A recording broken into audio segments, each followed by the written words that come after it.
www.congofrance.com.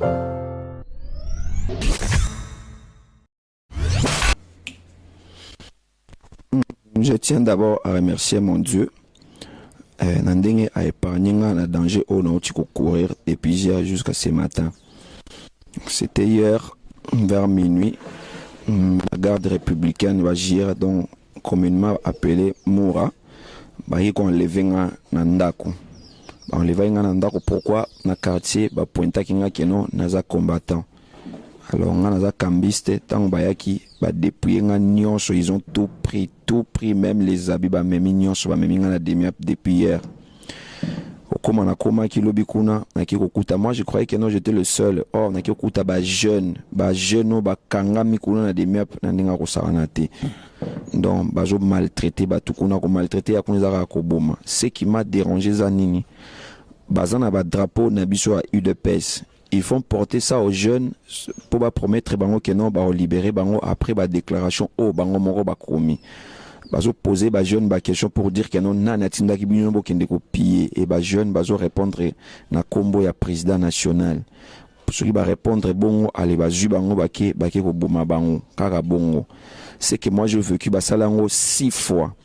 Bazo zo 5 jeunes parmi nous ba tangi ba ki ba lati bino ba drapeau IDPS ba tourner bino nanazo excusez nanazo tinda bino autant comme président national tout cela pour nous salir image du président national. Or c'est faux et ça ba image mo ba do monter.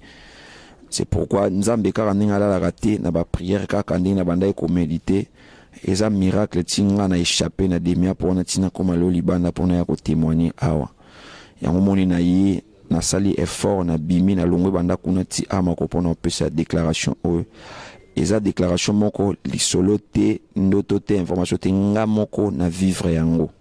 En plus makambo nyonso eleki na ba siège à parti politique ba préparer ki yango wana bazolo ba kinya Rwanda bazo ba Swahili eta mu Swahili nazo yoka makambo banda oloba nyonso na ndenge ba bima ki ba ko saboter ba siège à parti national na ndenge bazonga ki ba yo pesa rapport biso zala ki on a toujours yoka donc naza le témoignage vivant et en plus naza prêt à témoigner devant n'importe quelle juridiction si seulement ma sécurité est assurée. Na minute on nazabo nazaka ndé nazabo na tikalika ndé nazabo nazo bate na kobandela wapi na shukila étant jeune congolais et salinga pasi comment est-ce que ba ko salir kombo ya président national na makambo ba bikeza lokuta. C'est pourquoi na sala ke fort ya mobali na yeti a pona yo pesa déclaration na pesa témoignage oyo.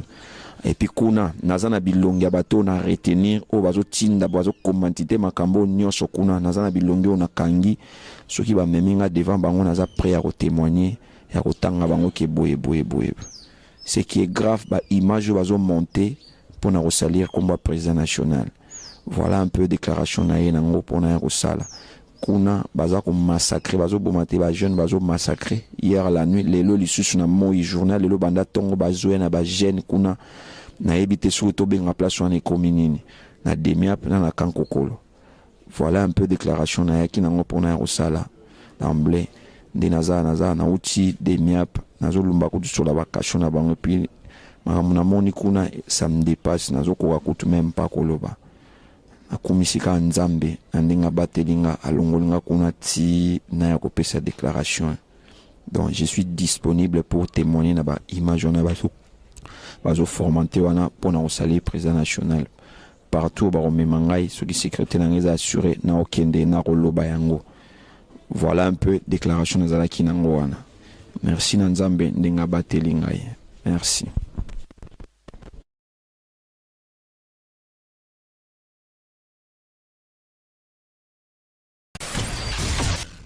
www.congofrance.com.